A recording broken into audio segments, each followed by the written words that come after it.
जय गुरुदेव। परम पूज्य बाबा जय गुरुदेव जी महाराज ने एक बड़ा ही मनोरम दृश्य किया।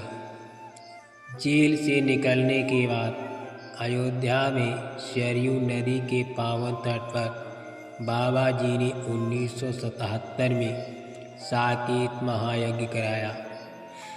28 मई को कलश विसर्जन के समय पूर्ण आहुति के दिन कुंवारी कन्याएं सिर पर घड़े लेकर सरयू में चलती चली गई और सरयू जी ने बराबर रास्ता दे दिया।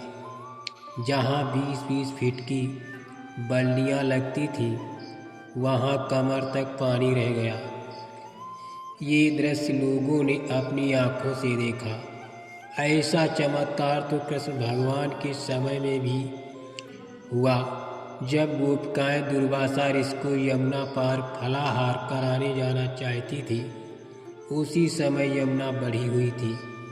कृष्ण ने कहा कि तुम जाओ, यमुना रास्ता दे देगी। जब वे गई तो यमुना मैया रास्ता देती चली गई। यज्ञ से देवता प्रसन्न हुए और गन्ना व चावल का रिकॉर्ड उत्पादन हुआ। इतनी अधिक पैदावार हुई कि उस वर्ष किसानों को गन्ना अपने खेतों में जलाना पड़ा। बाबा जी ने कहा, हमारी तालीम जो इस पराविद्या की है ये सब जगह फैल रही है और पूरे हिंदुस्तान में फैल जाएगी। ये राजनीति नहीं है, ये समाज नीति नहीं है और न कोई दूसरी बात है। मैं तो राजनीति वालों से कहता हूँ कि तुम मेरा थोड़ा सा साथ दे दो तो फिर देखो कितनी जल्दी इस समाज का नैतिक सुधार होता है और साथ ही सारे देश में अमन चैन व सुख फैल जाता है। मैं तो चाहता हूँ कि मिनिस्टरों को भी सुना दूँ और जनता को भी सुना दूँ, मगर अभी लोग कम सुनते हैं। पर एक दिन उन्हें सुनना ही होगा। समय सबको खींचकर अपने आप ले आएगा। अभी तुम चाहे जैसे रह लो, पर आगे वक्त खराब आ रहा है, फिर तुम्हें मजबूरन सुनना होगा, क्योंकि और कहीं शांति मिलेगी ही नहीं।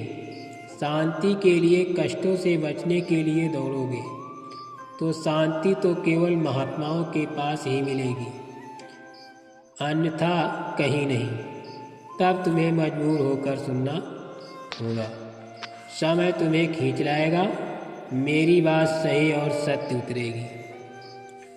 दूसरा सतयुग आगमन साकेत महायज्ञ अहमदाबाद में साबरमती नदी के किनारे 25 दिसंबर 1977 से 5 जनवरी 1978 तक हुआ। किसी के दिल दिमाग में वहाँ का नक्शा, वहाँ की जन उपस्थिति का अंदाज़ा नहीं था। एक महात्मा के इशारे पर असंख्य जन समूह आया था। ये सबके लिए हैरत की बात थी। 33 करोड़ देवता यज्ञ में उपस्थित थे और उन्होंने जनता की खुशहाली के लिए प्रस्ताव भी पास किए, जिसकी घोषणा बाबा जी ने की। बाबा जी ने कहा कि यदि कोई शासक जनता को खुशहाल बनाना चाहता है तो दिल्ली की भूमि पर बैठकर खुशहाल नहीं बना सकता। गांधी महात्मा चूक गए थे, किंतु हम चूकने वाले नहीं हैं। गांधी जी केवल राजनीति के साथ जुड़े थे और हम धर्म के साथ चलकर काम करेंगे। धर्म सब में एक है, एक आत्मा है और एक परमात्मा है। इस बात को सोचना चाहिए। अद्वितीय परिवर्तन होगा। सारे विश्व के लोग भारत भूमि को सिजदा करने लगेंगे। सतयुग भारत में स्थापित होगा। सारे विश्व को यहाँ की विभूतियाँ नचाया करती थीं, वही वक्त आने वाला है। चीन, अमेरिका, रूस नहीं बचेंगे तो छोटे मोटे मुल्कों की क्या बात। भारत की भौतिक प्रगति, आध्यात्मिक प्रगति को देखकर विश्व के लोग दांतों तले उंगली दबाएंगे। भारत अवतारी शक्तियों का ऐसा केंद्र बनेगा कि सारा विश्व यहाँ के लोगों को गुरु मानने लगेगा। मैं ये जानता हूँ कि हमारी बातें आपको अटपटी उल्टी मालूम होती हैं। महात्माओं की भाषा जल्दी समझ में नहीं आती, निकट में आने पर समझ में आने लगती है। मैंने देवताओं से कहा कि भारत का सम्मान होना चाहिए और उन्होंने प्रस्ताव पास कर दिया।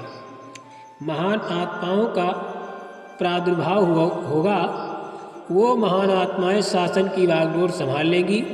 फिर आगे राज किसी को दे, रावण मारकर राज एक बारगी किसी को दे दिया जाता है और दे दिया जा सकता है, ऐसा देवताओं ने प्रस्ताव पर दस्तखत कर दिया।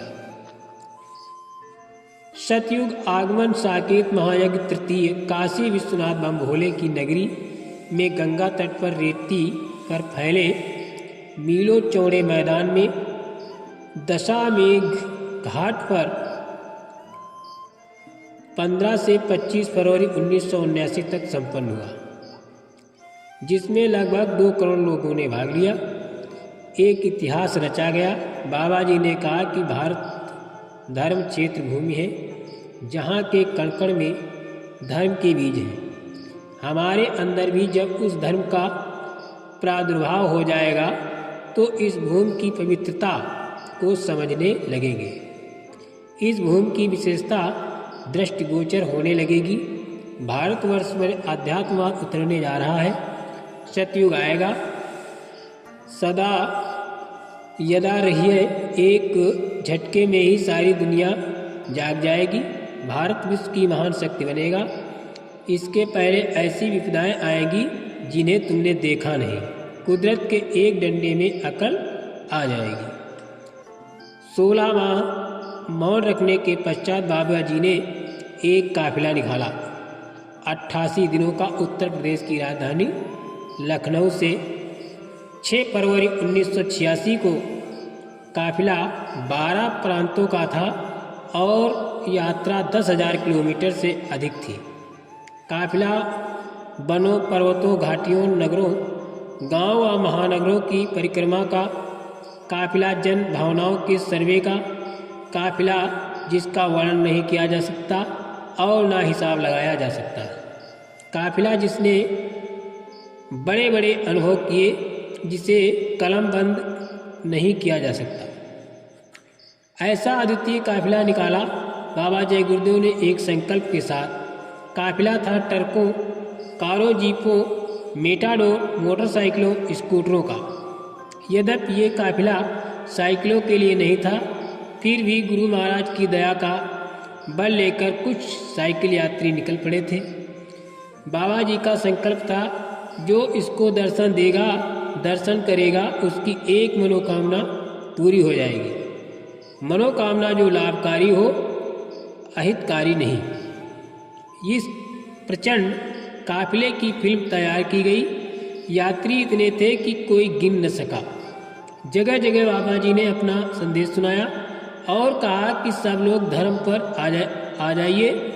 मांस शराब के सेवन से आत्मा भटक जाएगी नरकों और 84 में चली जाएगी।